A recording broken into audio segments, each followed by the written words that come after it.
Section 1. You will hear a telephone conversation between a customer and a representative of an insurance company. First, you have some time to look at questions 1 to 5.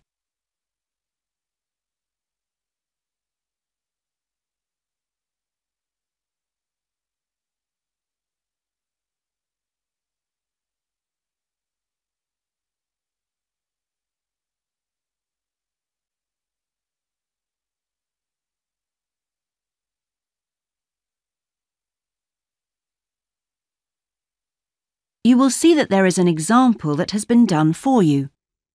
On this occasion only, the conversation relating to this will be played first.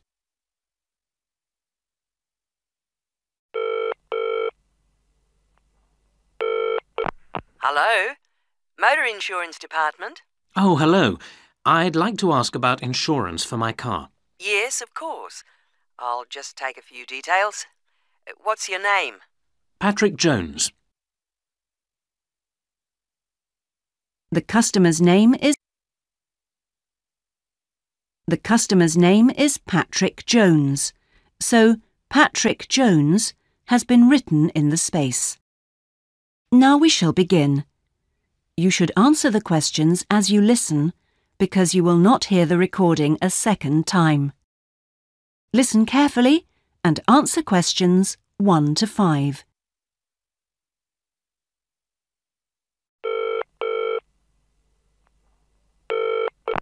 Hello?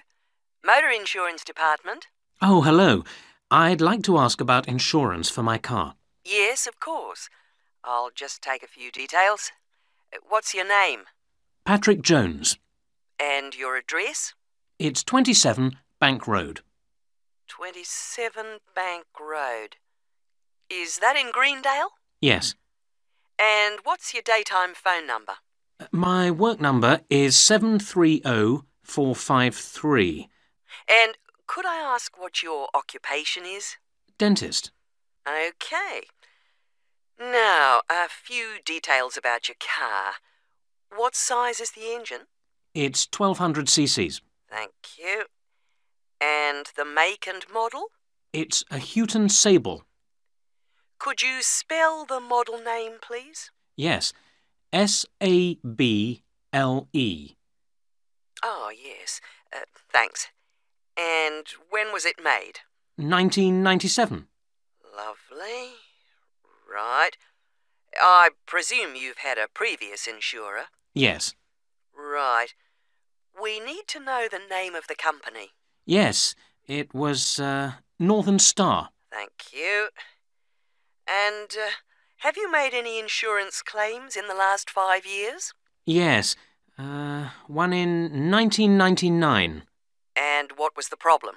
It was stolen, but... That's fine, Mr. Jones. That's all we need to know at the moment. Before you hear the rest of the conversation, you have some time to look at questions 6 to 10.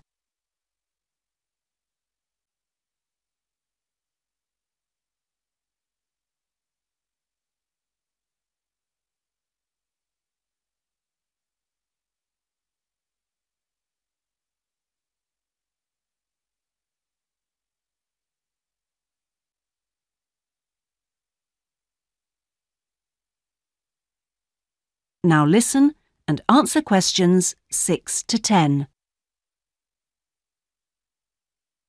And will there be any other named drivers? Just the one. And his name? Simon Painter. Could you spell the surname, please? Paynter. OK, thank you. And what relationship is he to you? He's my brother-in-law. And what will you or Mr. Painter be using the car for? Well, mainly for social use. Social use. Will you be using it to travel to work? Yes, sometimes.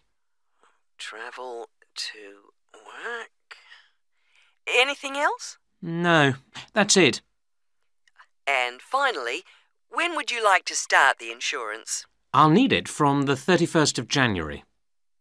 Right.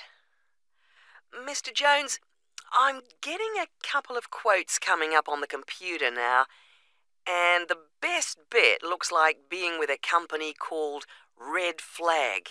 Yeah? And that comes out at $450 per year. Oh, well, that seems okay. It's quite a bit lower than I've been paying up to now. Great. So, would you like me to go ahead with that? Sure, why not? How would you like to pay? That is the end of section 1. You now have half a minute to check your answers.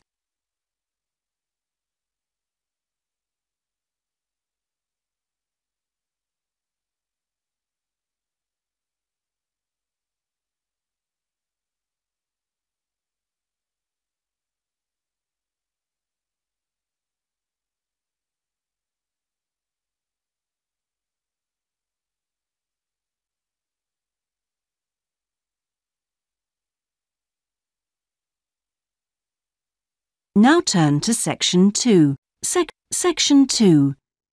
You will hear a recorded message giving tourists travel information in a large city. First, you have some time to look at questions 11 to 18.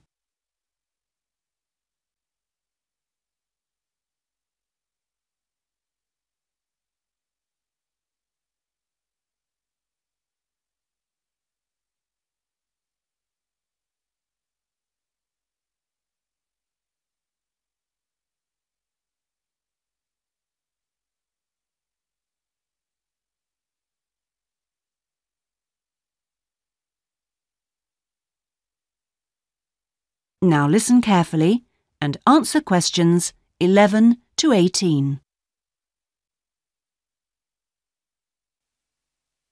Thank you for calling the tourist line. There are many different ways of getting round the city, and we'd like to suggest some you may not have thought of. How about a city trip by boat? There are 4 main stopping points. From west to east, stop A, Greenbanks, stop B, City Bridge, stop C, Roman Landing, and stop D, Newtown. You can find the main booking office at stop A. The first boat leaves at 8 a.m. and the last one at 6:30 p.m. There are also many attractions you can visit along the river.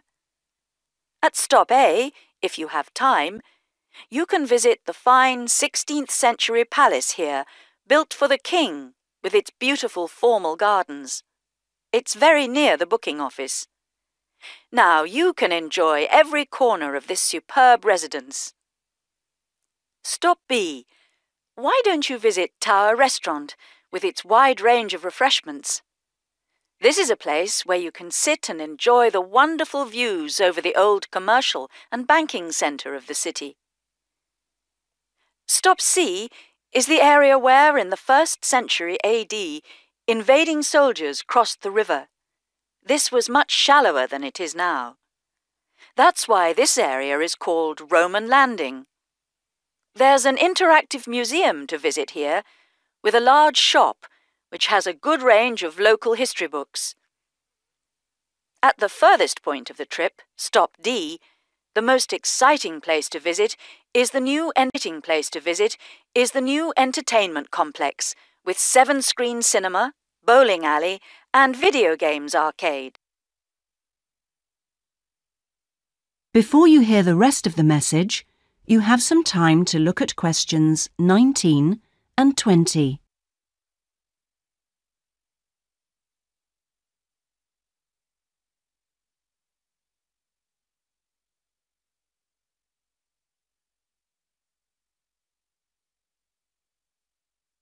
Now listen and answer questions 19 and 20. Besides the boat tours, there are city buses. 2 companies offer special services. The top bus company runs all its tours with a live commentary in English. Tours leave from 8:30 a.m. every 20 minutes. There are departures from Central Station, Castle Hill and Long Walk. This is a hop-on, hop-off service, and tickets are valid for 24 hours. For further details, call Top Bus on 0208 944 7810. The number 1 sightseeing tour is available with a commentary in 8 languages. Buses depart from Central Station every 5 to 6 minutes from about 9 a.m, with the last bus at around 7 p.m. There are also number 1 services with an English-speaking guide. That is the end of section 2. You now have half a minute to check your answers.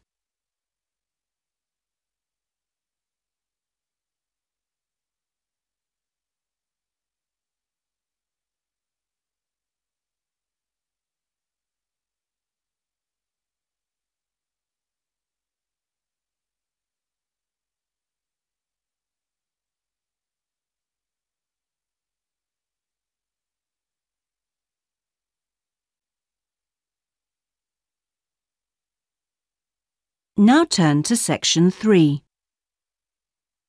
Section 3.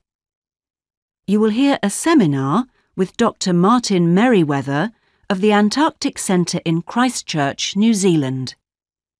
First, you have some time to look at questions 21 to 26.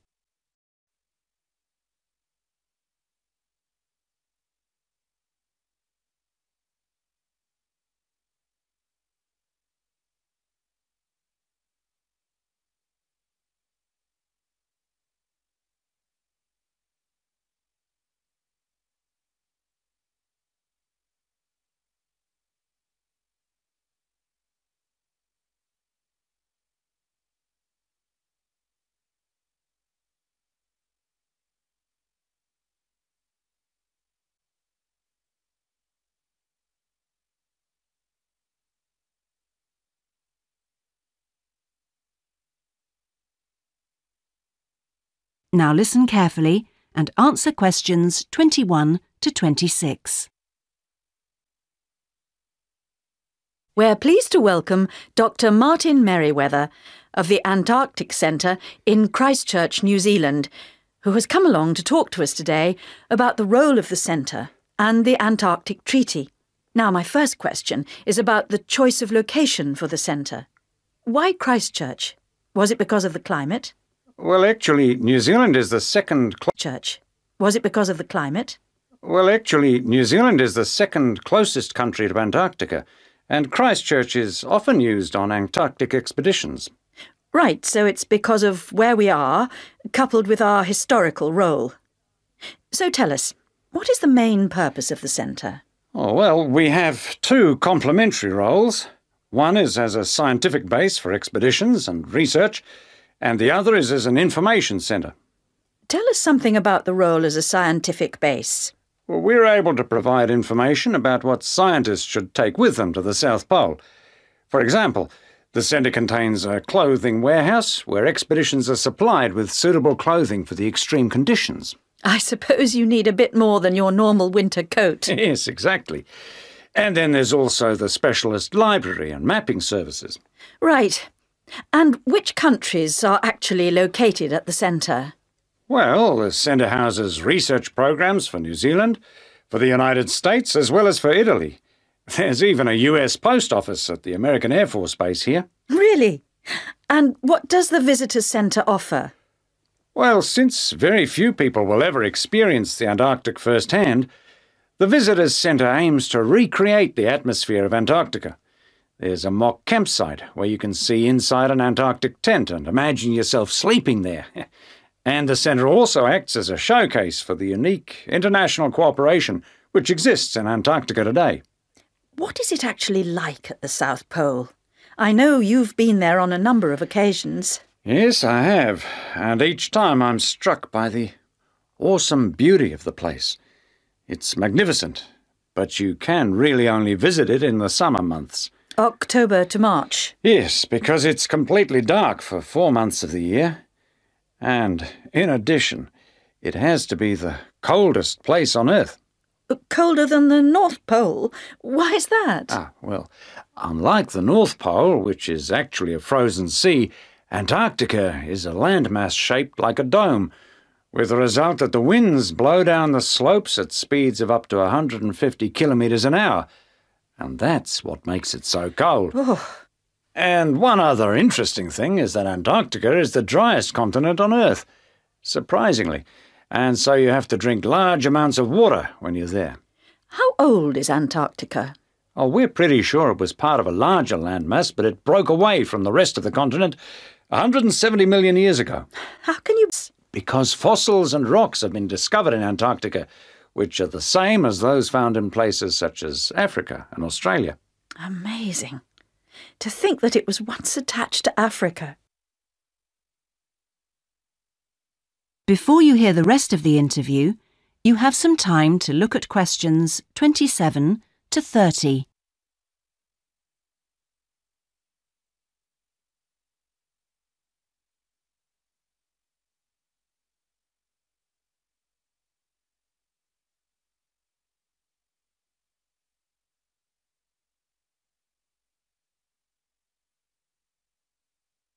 Now listen and answer questions 27 to 30.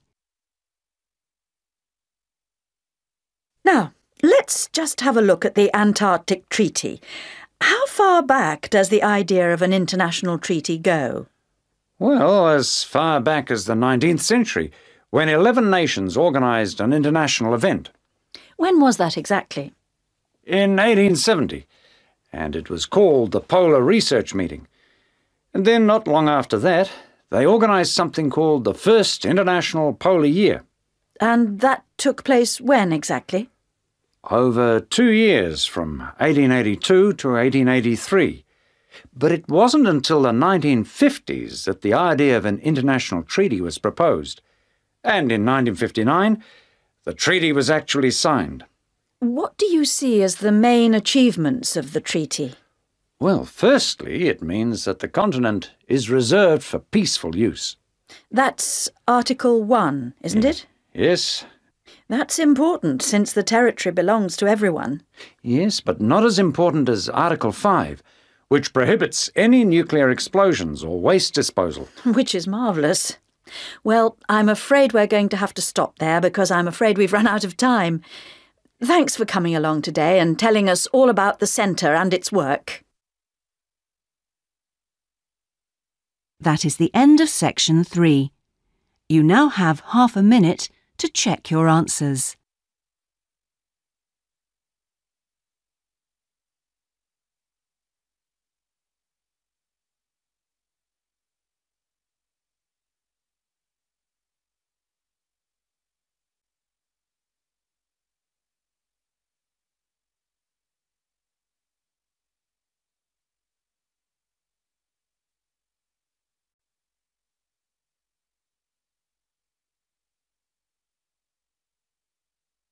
Now turn to section 4. Section 4. You will hear a presentation given by a sports science student on her project on left and right-handedness in sport. First, you have some time to look at questions 31 to 40.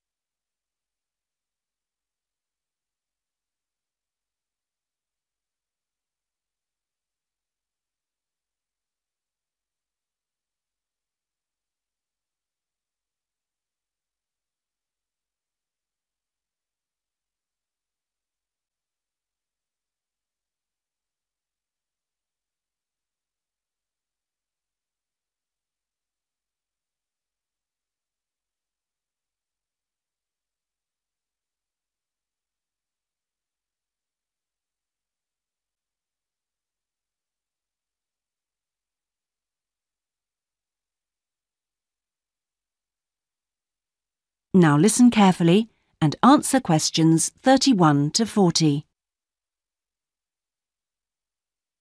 My topic is handedness, whether in different sports it is better to be left or right-sided, or whether a more balanced approach is more successful.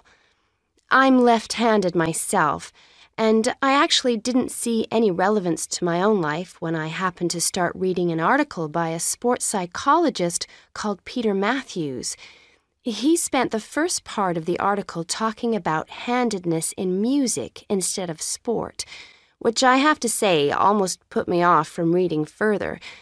But what I soon became struck by was the sheer volume of both observation and investigation he had done in many different sports, and I felt persuaded that what he had to say would be of real interest. I think Matthew's findings will be beneficial, not so much in helping sports people to work on their weaker side, but more that they can help them identify the most suitable strategies to use in a given game. Although most trainers know how important handedness is, at present they are rather reluctant to make use of the insights scientists like Matthews can give, which I think is rather short-sighted, because focusing on individual flexibility is only part of the story. Anyway, back to the article. Matthews found a German study which looked at what he called mixed-handedness, that is, the capacity to use both left and right hands equally. It looked at mixed-handedness in 40 musicians on a variety of instruments. Researchers examined a number of variables. For example, type of instrument played, regularity of practice undertaken, and length of time playing instrument, and found the following. Keyboard players had high levels of mixed-handedness, whereas string players like cellists and violinists strongly favored one hand.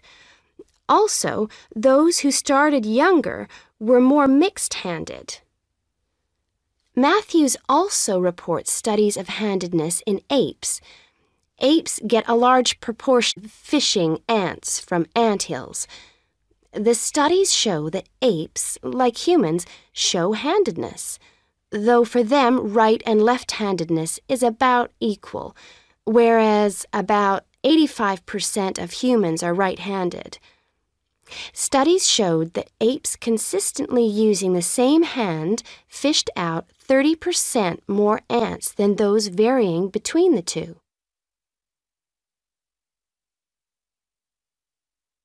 Matthews started researching several different sports and found different types of handedness in each. By the way, he uses handedness to refer to the dominant side for feet and eyes as well as hands. Anyway, his team measured the hand, feet, and eyes of 2,611 players and found that there were really three main types of laterality. Mixed, you work equally well on both sides, both hand and eye. Single, you tend to favor one side, but both hand and eye favor the same side. And cross-laterality, a player's hands and eyes favor only one side, but they are opposite sides. Let's start with hockey. Matthews found that it was best to be mixed-handed. This is because a hockey stick must be deployed in two directions. It would be a drawback to have hand or eye favoring one side. An interesting finding is that mixed-handed hockey players were significantly more confident than their single-handed counterparts. Things are slightly different in racket sports like tennis. Here, the important thing is to have the dominant hand and eye on the one side. This means that there is a bigger area of vision on most of the action occurs. If a player is cross-lateral, the racket is invisible from the dominant eye for much of the swing. It means that they can only make corrections much later, and often the damage has been done by then. and moving to a rather different type of sport, which involves large but precise movements, gymnastics. It's been found that cross-hand-eye favoring is best. The predominant reason for this is because it aids balance, which is, of course, absolutely central to performance in this sport. That is the end of section 4. You now have half a minute to check your answers.